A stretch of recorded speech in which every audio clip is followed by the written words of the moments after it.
The emergency session of the Galactic Council had been called with unprecedented urgency. Representatives from 47 different species packed the great chamber on Nexus Prime, their various breathing apparatuses hissing and clicking in the controlled atmosphere. The massive holographic display at the center showed tactical readouts that made even the most battle-hardened species shift uncomfortably in their seats. Admiral Zyxtar of the hegemony leaned forward, his 6 eyes focusing intently on the data streams. Explain to me again how an entire star system simply vanished from our sensors. The Keeper of Records, a crystalline being whose form refracted light in nervous patterns, spoke with a voice like wind chimes. The Terran system, Admiral. So, it disappeared from all our monitoring networks 3 standard cycles ago. No energy signatures, no quantum resonance, nothing. As if it never existed. Impossible, rumbled General Thok, the massive reptilian commander of the Council's military forces. Our sensors can detect a single ship's emission from 1,000 light-years away. An entire system doesn't just vanish. Counselor Velshura, one of the few who had advocated for peaceful relations with humanity before their isolation began, spoke quietly from her position near the chamber's edge. Perhaps we should consider what we know about human capabilities before dismissing this. A chorus of dismissive sounds filled the chamber. Admiral Zyxtar's mandibles clicked in what passed for laughter among his species. Human capabilities? You mean their primitive fusion drives and kinetic weapons? Their crude understanding of quantum mechanics? Please. Primitive? Velshura's bioluminescent patches flared briefly. The same species that developed faster-than-light travel independently, without any guidance from the galactic community? The ones who created artificial gravity systems using principles we still don't fully understand. Lucky accidents and stolen technology, General Thok growled. Nothing more.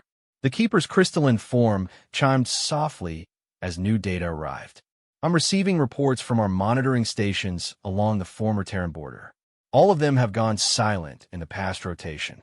Admiral Zyxtar's expression grew serious. Define gone silent.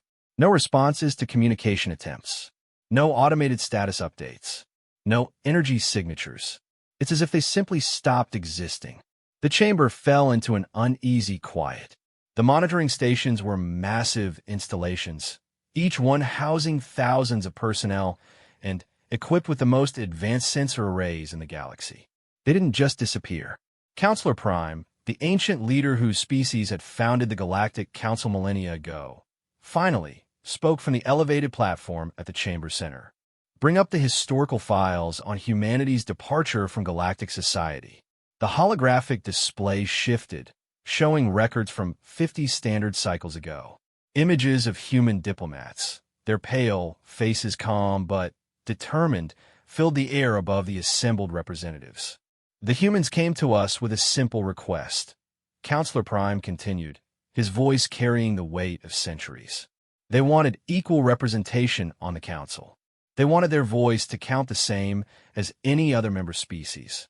Ridiculous, Admiral Zyxtar muttered.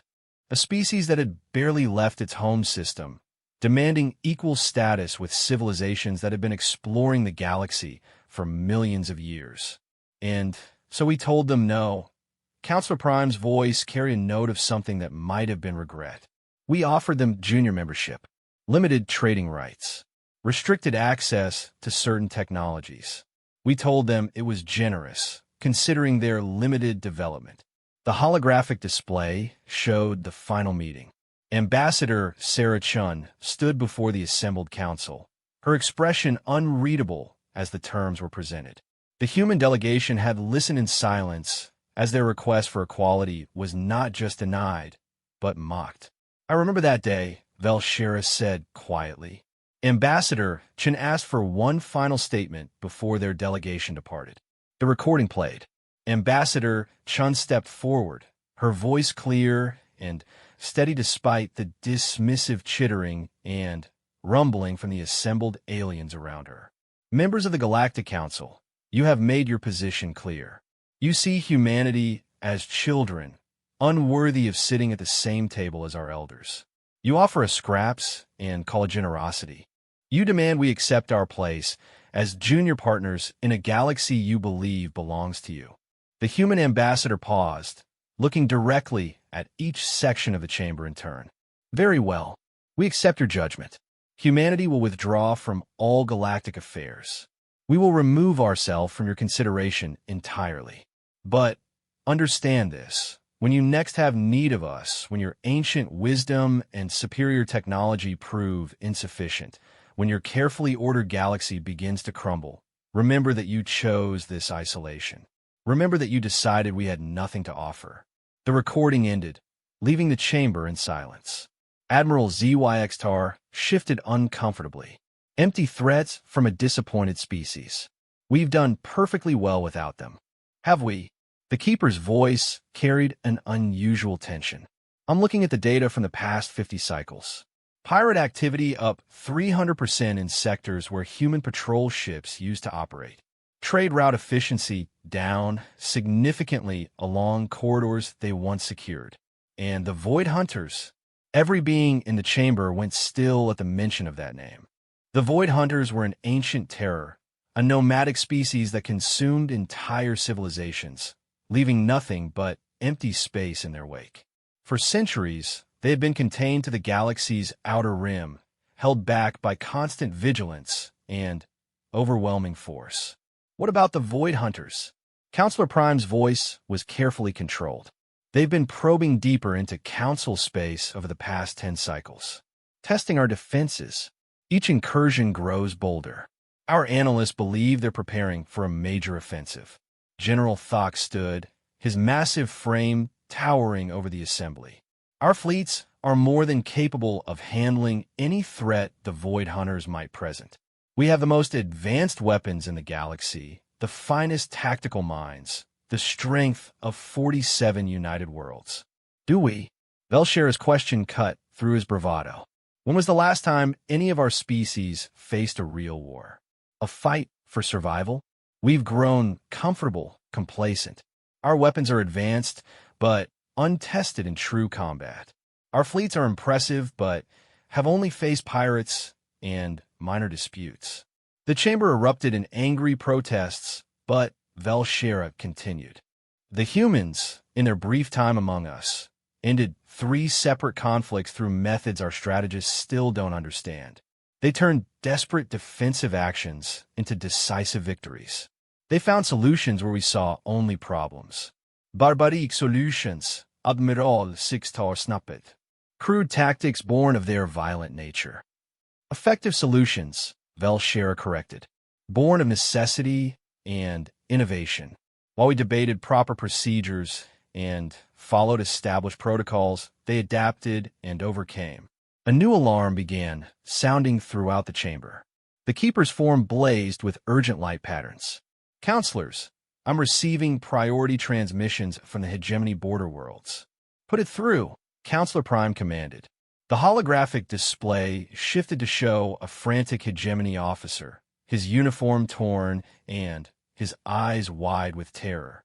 Behind him, the bridge of his ship was in chaos, with crew members shouting orders and alarms blaring. Council Nexus, this is Fleet Captain Morth of the Border Patrol ship Retribution. We're under attack by unknown vessels. They appeared without warning, no energy signatures, no sensor contacts until they were already firing. Our shields are down, weapon systems are failing, we're taking massive casualties. Unknown vessels. General Thok leaned forward. Describe them. Sir, they're unlike anything in our databases. Sleek, dark hulls that seem to absorb sensor beams. Weapons that punch through our armor like it's paper. Movement patterns that defy physics as we understand them. They're not using any propulsion system we can identify, but they're faster than anything we've ever encountered. The transmission filled with static, then clear to show the officer's face streaked with blood. Sir, I need to report something else. Before the attack began, we received a transmission. Single word, in perfect council standard, withdraw. The connection cut to static, then died entirely. The chamber sat in stunned silence as the implications sank in. Admiral Zeakstar's voice was strained. Void hunters don't issue warnings. They don't speak council standard. They don't. No, Velshira interrupted, her bioluminescent patches pulsing rapidly. They don't. But someone else might. Impossible, General Thok rumbled, but his voice lacked conviction. The humans don't have that kind of technology. When they left, they were barely capable of interstellar travel. That was 50 cycles ago, Velshira pointed out. What has humanity been doing in all that time? What have they been building while we dismiss them from our thoughts? The Keeper suddenly blazed with urgent light. Counselors, I'm detecting massive energy signatures throughout the galaxy. Hundreds of them, all appearing simultaneously. Show me, Counselor Prime demanded. The holographic display shifted to a galaxy-wide tactical view. Bright red dots appeared across the map, each one representing an unknown contact of enormous size. They appear to be positioned at key strategic points, major trade routes, important systems, council military installations. By the ancient codes, Admiral Zeakstar whispered, there are thousands of them, all appearing at the same moment, the Keeper confirmed. Whatever cloaking technology they're using, they just dropped it across the entire galaxy simultaneously. General Thok was frantically working at his command console. I'm ordering all council fleets to battle stations. Full military alert across all territories. Sir, one of his subordinates called out, we're receiving transmissions from the unknown contacts. The same message, repeated on all frequencies, in every council language. Put it through. The chamber filled with a calm, measured voice speaking in perfect council standard. Members of the Galactic Council, this is Admiral Sarah Chun of the Terran Defense Force. 50 standard cycles ago, humanity was deemed unworthy of equality in galactic affairs. We accepted your judgment and withdrew from your society. In the years since, we have built our own path among the stars. The same ambassador, Chun, though the voice carried the weight of decades and the authority of command. We return now not as supplicants seeking acceptance, but as equals demanding recognition. The Void Hunters mass at your borders, preparing to consume everything you have built. Your fleets are outnumbered, outgunned, and outmaneuvered. Your weapons are insufficient, your tactics outdated, your response too slow. A pause, then the voice continued with unmistakable steel beneath the diplomatic words. We offer you a choice. Accept humanity as full and equal members of the galactic community with all the rights and responsibilities that entails. In return, we will stand with you against the coming darkness. Reject us again, and you will face the Void Hunters alone. This is Admiral Chun to all Terran forces. Maintain defensive positions. Do not fire unless fired upon. Give the Council time to deliberate. The transmission ended, leaving the chamber in absolute silence. On the tactical display, the red dots representing human ships held their positions, weapons powered but not targeting anything, clearly defensive in posture despite their overwhelming numbers and obvious technological superiority. Counselor Prime's ancient voice finally broke the silence. It appears we have underestimated humanity rather significantly.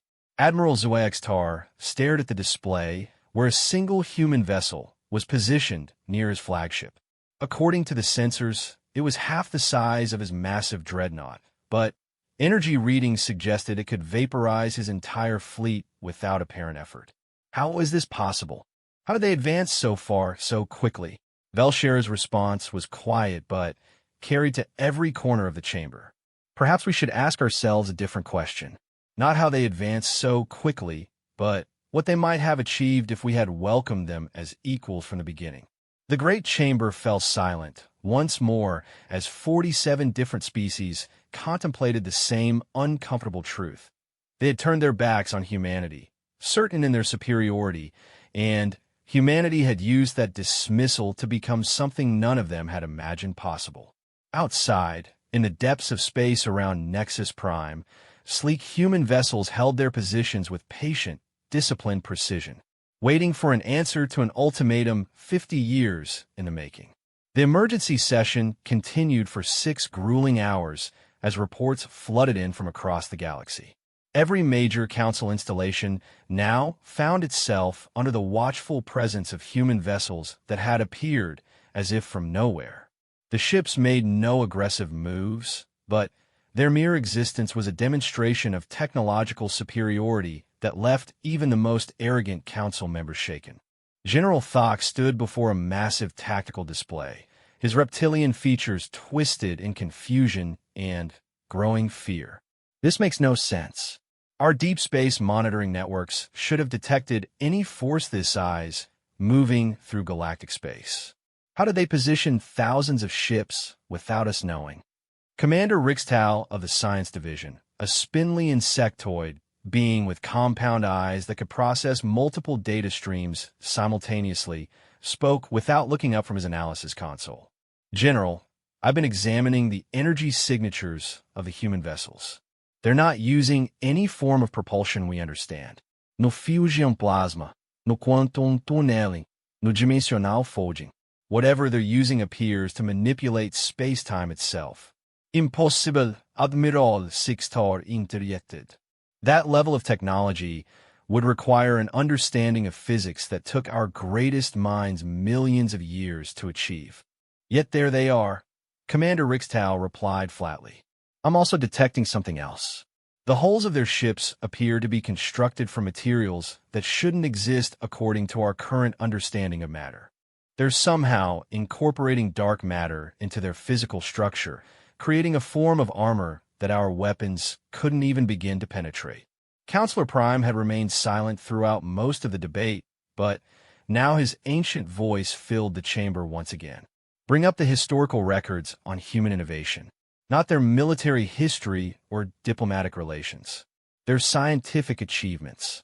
The holographic display shifted to show human technological progress over the past several centuries.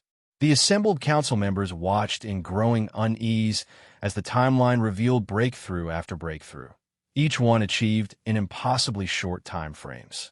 Look at the pattern, Velshera said, her voice tight with realization. Powered flight to space travel in 60 years. First computers to artificial intelligence in less than a century. Nuclear fission to fusion power in 50 years. They don't develop technology incrementally like the rest of us. They make massive leaps that skip entire stages of advancement. Reckless experimentation, Admiral Zyxtar muttered. Pure luck that they didn't destroy themselves. Is it luck? Counselor Prime's question hung in the air. Or is there something fundamentally different about how humans approach problems? Something we failed to recognize? Commander Rixtal's mandibles clicked nervously. Counselors, I've been analyzing their technological progression since they left galactic society. Based on the capabilities we're observing now, they didn't just continue their previous development rate. They accelerated it exponentially. The chamber erupted in disbelieving sounds from various species. General Thok slammed one massive fist onto his console. Show me evidence, not speculation. The display zoomed in on one of the human vessels near the hegemony border. The ship's hull seemed to ripple and shift, reconfiguring itself in real time. Weapons ports appeared and disappeared like living tissue responding to threats. The vessel's entire configuration changed from a defensive posture to an exploration layout, then shifted again into what appeared to be a mobile manufacturing facility. Adaptive technology, Commander Rixtal whispered. Their ships aren't just vessels. They're entire ecosystems capable of rebuilding themselves according to need. This level of nanotechnology integration is theoretical even by our most advanced projections. Suddenly, every console in the chamber began receiving the same priority transmission. The Keeper's crystalline form blazed with urgent patterns. Counselors, we're receiving a direct communication request from Admiral Chun. She's asking for a private conference with the council leadership. Absolutely not, General Thok growled. We don't negotiate with forces that threaten our sovereignty. Are they threatening us? Velshera asked quietly. They've positioned their forces defensively. They've made no aggressive actions. They've simply presented us with a choice. Admiral Star's eyes narrowed. The presence of superior military force is itself a threat. Is it? Counselor Prime's ancient wisdom cut through the debate. Or is it protection? Commander Rixtau, where are the nearest Void Hunter forces? The display shifted to show the galaxy's outer rim. Massive dark shapes moved through the void, each one larger than entire Council fleets. Sir, our long-range sensors detect significant Void Hunter movement. They appear to be massing for a coordinated assault on multiple fronts. Estimated time to reach our outer colonies, 7 standard cycles. The chamber fell silent. 7 cycles wasn't enough time to mobilize their scattered fleets, let alone coordinated defense against the galaxy's most ancient enemy. Accept Admiral Chen's communication request, Counselor Prime commanded. The holographic display cleared, then resolved into the image of a human woman. Admiral Sarah Chun appeared older than the ambassador who had stood before the Council 50 years ago, but her eyes held the same calm intelligence. Behind her, the bridge of her ship hummed with quiet efficiency. Human crew members moved with practiced precision, their technology seamlessly integrated into every surface. Counselors, Admiral Chen's voice carried respect but no deference. Thank you for accepting my request to speak directly. Admiral, Counselor Prime replied carefully. Your forces have taken positions throughout Council space without permission or announcement. Explain your intentions. Our intentions are exactly as stated in our initial transmission. We offer alliance against a common threat. But first, we must establish the terms of that alliance as equals, not as junior partners seeking approval from their betters. General Thok leaned forward aggressively. You speak of equality while surrounding our worlds with warships. Your actions contradict your words. Admiral Chen's expression didn't change, but something shifted in her eyes. General Thok, isn't it? Your files indicate you commanded the fleet that refused escort protection to human colony ships during the Helix Nebula incident 37 years ago. 15,000 civilians died in pirate attacks that could have been prevented. The general's scales shifted color, a sign of discomfort among his species. Those ships were in disputed territory. We had no obligation to protect them. No legal obligation, Admiral Chen agreed. But we're speaking of moral obligations now, of the kind of civilization we choose to be. She paused, then continued. Our ships aren't here to threaten you, General. They're here because the Void Hunters are already moving, and your current defensive capabilities are insufficient to protect the billions of lives in Council space. Commander Rixtau spoke up hesitantly. Admiral, our analysis suggests your technology has advanced far beyond anything in our databases. How did humanity achieve such rapid development? For the first time, Admiral Chen smiled. It wasn't a pleasant expression. Commander, when the Council rejected our request for equality, humanity faced a choice. We could accept your judgment and remain forever in your shadow, or we could prove that judgment wrong. We chose to prove it wrong. That doesn't explain your technological advancement, Admiral Xuaxtar pressed. Doesn't it? Admiral Chen's smile widened slightly. Tell me, Admiral, how many species in the Council have faced true extinction in the past 1,000 years? How many have been forced to innovate or die? The question hung in the air. Most Council species had achieved technological maturity millions of years ago and had remained relatively static since then, protected by the collective strength of galactic civilization. Humanity has faced extinction 17 times in the past 50 years, Admiral Chun continued. Void Hunter scouts found our hidden colonies. Ancient automated defense systems tried to eliminate us as a contamination. Rogue artificial intelligences attempted to convert us into processing material. Each time, we adapted or died. Necessity drove innovation at a pace no comfortable civilization could match. She gestured to something off-screen, and the display showed images of human colonies under attack. Human ships fighting desperate battles against impossible odds. Human engineers working frantically to develop new technologies while their worlds burned around them. We learned to think differently, Admiral Chen explained. Not in the careful, measured steps of established science, but in the desperate leaps of survival. We integrated technologies you consider incompatible. We broke scientific rules you consider inviolate. We did what we had to do to survive. Velshera leaned forward. You're saying that our protection, our stable civilization, actually hindered our development? I'm saying that comfort breeds stagnation, Admiral Chen replied. When failure means peer review and academic embarrassment, you don't take risks. When failure means the extinction of your species, you find ways to make impossible things possible. The transmission suddenly included audio from Admiral Chen's bridge. Admiral, we're detecting massive energy spikes from Void Hunter forces. They're accelerating their approach. Estimated contact with outer colonies in 4 cycles, not 7. Admiral Chen's expression grew grim. Counselors, you now have 4 standard cycles to make your decision.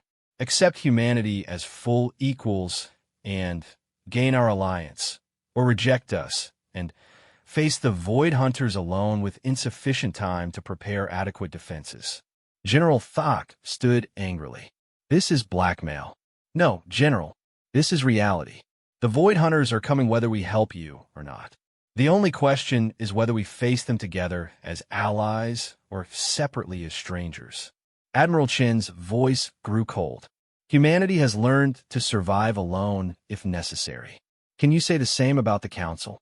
The transmission ended, leaving the chamber in tense silence. On the tactical display, the red dots representing human forces maintained their positions, patient and disciplined. In the distance, dark shapes continued their inexorable advance toward Council space. Counselor Prime's ancient voice finally broke the silence. Velshera, in your opinion, what will happen if we reject humanity's offer? The bioluminescent counselor's patterns flickered with deep thought.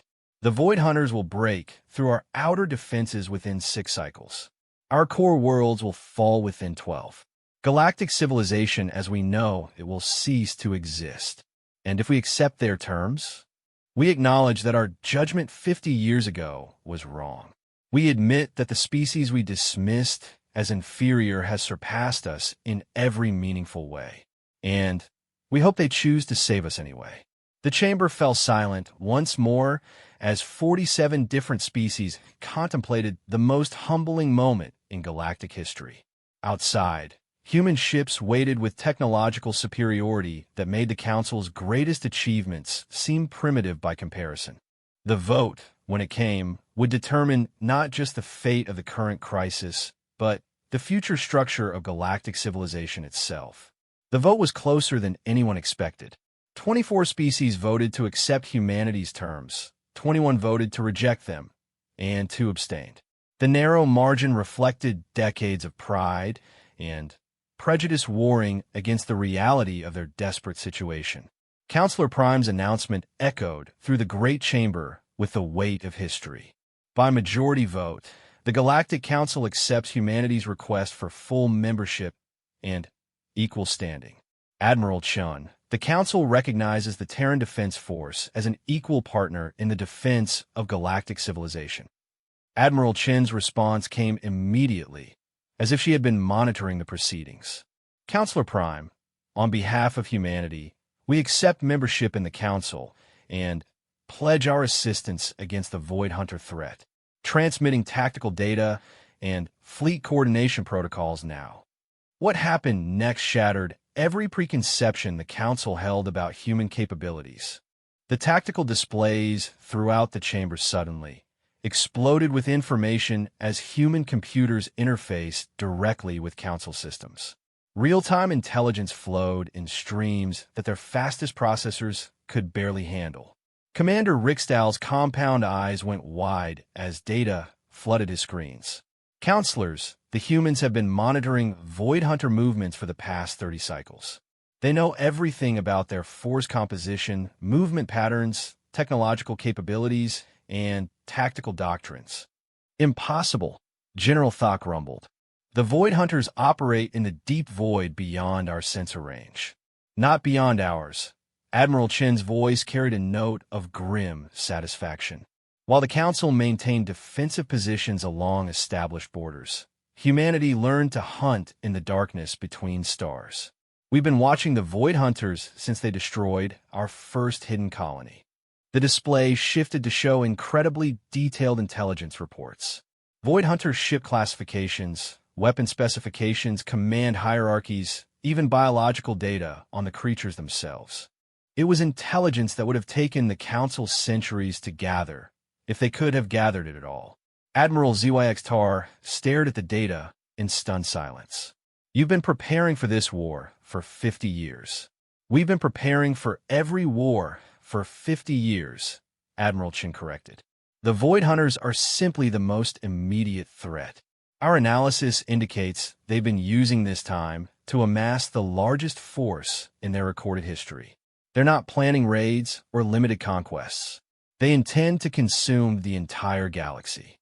General Thok pulled up tactical projections based on the new intelligence. His expression grew increasingly grim as he processed the implications.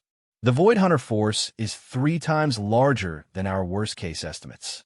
Even with our combined fleets, we're outnumbered 50 to 1. Numbers aren't everything, Admiral Chin replied, transmitting combat footage from our previous encounters. The chamber filled with recordings of battles unlike anything the Council had ever witnessed. Human ships moved through space like living things, adapting their tactics moment by moment. They didn't fight in the rigid formations favored by Council forces. Instead, they flowed around enemies like water, striking weak points with surgical precision while avoiding concentrated firepower.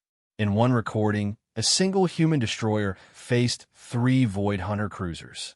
The human ship seemed impossibly outmatched until its hull began to ripple and change. Weapon ports shifted position, armor plating rearranged itself, and the vessel's entire configuration transformed from a standard destroyer into something resembling a massive sword blade. It punched through the enemy formation, slicing one cruiser in half, while simultaneously launching guided projectiles that curved around to strike the others from behind. Adaptive warfare, Admiral Chun explained as the recording played. Every human ship is equipped with programmable matter technology. We can reconfigure our vessels in real time to match tactical requirements. No 2 human ships ever fight the same battle the same way. Commander Rixtau was frantically taking notes. Admiral, this technology represents advances in materials science, computer processing, and tactical doctrine that we didn't think were possible. You thought they weren't possible because your civilization never needed them to be possible, Admiral Chin replied. When your existence depends on innovation, you find ways to make the impossible work. Velshera spoke up from her position near the chamber's edge. Admiral, you've demonstrated technological superiority and tactical innovation far beyond our capabilities. But the Void Hunters have numbers and the advantage of mobility. How do we overcome a 50 to 1 disadvantage? For the first time since the communication began, Admiral Chin's expression grew genuinely pleased. Counselor Velshera, you're asking the right question. The answer is that we don't fight them where they're strong. We fight them where we're strong. The tactical display shifted to show the galaxy from a strategic perspective. Traditional Council thinking showed defensive lines along established borders, fleet concentrations around major worlds, and supply chains running along well-traveled trade routes. This is how the Council thinks about warfare, Admiral Chin continued. Fixed positions, established supply lines, conventional tactics. It served you well against pirates and minor threats, but it's exactly what the Void Hunters are prepared to counter. The display changed, showing the same galaxy from a human perspective. Instead of fixed defensive lines, it showed a web of hidden bases, mobile supply platforms, and strike forces positioned in the deep void between star systems. This is how humanity approaches warfare. No fixed positions, no predictable supply lines, no conventional anything. We fight from the darkness, strike without warning, and disappear before retaliation is possible. General Thok studied the new tactical framework with growing understanding. Guerrilla warfare on a galactic scale. Asymmetric warfare, Admiral Chun corrected. We use our technological advantages to negate their numerical superiority. Every engagement is fought on our terms, at the time and place of our choosing. Counselor Prime leaned forward with interest. Explain your strategy, Admiral. Phase 1. Evacuation and Deception. We use Council ships to evacuate civilians from border worlds while making it appear that we're preparing conventional defenses. The Void Hunters will expect resistance at logical choke points and will concentrate their forces accordingly. The display showed evacuation routes and fake defensive preparations that would draw Void Hunter attention to predetermined locations. Phase 2. Deep Strike Operations. While they're focused on our obvious preparations, human strike forces will attack their supply lines and command vessels using stealth technology and hidden run tactics. We'll disrupt their coordination and force them to spread their forces to protect their rear areas. Admiral Chin's eyes grew cold as she continued. Phase 3. Systematic Elimination. Once their forces are spread and confused, we'll pick them apart piece by piece. Human ships will engage individual Void Hunter units while they're isolated from support. No fair fights, no honorable combat, just efficient destruction. The chamber fell silent as the assembled representatives absorbed the brutal elegance of the human strategy. It was warfare as they had never imagined it, using principles that violated every conventional tactical doctrine. Admiral Sixtar spoke hesitantly. Admiral, this strategy requires precise coordination between human and Council forces. Our crews aren't trained for this type of warfare, which is why we'll be embedding human tactical advisors on every Council vessel, Admiral Chin replied. They'll coordinate with our command network to ensure seamless integration of all allied forces. And if Council commanders refuse to follow human tactical advice, General Thok's question carried obvious personal concern. Admiral Chin's smile returned, sharp and uncompromising. Then, those commanders will find their ships removed from the operational theater for their own safety. We won't risk the entire campaign because some officers can't adapt to new methods. The transmission included new audio from Admiral Chin's bridge. Admiral, Void Hunter advance forces have engaged our forward scouts. First contact in the Kepler sector. Understood. Admiral Chun responded without taking her eyes off the Council chamber. Counselors, the war has begun. You'll find that human tactical advisors are already being deployed to your ships. Follow their instructions exactly, and we might all survive this. Deviate from the plan, and you'll face the Void Hunters alone. The display showed real-time updates from the first engagement. Human scout ships danced through space around much larger Void Hunter vessels, gathering intelligence while avoiding direct confrontation. The enemy force was massive, but it moved with the ponderous certainty of a predator that had never faced effective resistance. Velshera watched the tactical feed with growing admiration. They're not fighting yet. They're learning. Every encounter teaches us something new about Void Hunter capabilities, Admiral Chin confirmed. Information is more valuable than immediate victory. We'll let them advance while we study their patterns. Counselor Prime's ancient voice carried a note of wonder. Admiral, in 50 years of isolation, humanity has transformed itself into something we never imagined possible. You become the warriors this galaxy needs. We became what we had to become, Admiral Chin replied. When the Council rejected us, we had two choices: accept your judgment or prove it wrong. We chose to prove it wrong. And in doing so, we discovered capabilities we never knew we possessed. The transmission ended as Admiral Chun turned to coordinate the opening moves of the largest war in galactic history. Throughout Council space, human advisors took their positions on alien ships, human technology interfaced with Council systems, and human tactics prepared to face an ancient enemy that had never encountered anything like them. In the Great Chamber, 47 different species sat in stunned silence as they realized the full scope of their miscalculation 50 years ago. They had dismissed humanity as inferior and irrelevant. Instead, They had forced humanity to become superior and necessary. Outside, the first phase of humanity's galactic war plan was already in motion. The Void Hunters advanced with confidence toward what they believed would be easy conquests. They had no idea that the galaxy they planned to consume had gained defenders who fought by rules that had never existed before. The Council had turned its back on humanity, certain in their superiority. Now, humanity stood between them and extinction, and, for the first time in galactic history, the ancient powers found themselves grateful for their own past mistakes. The war for the galaxy had begun, and humanity intended to end it on their own terms.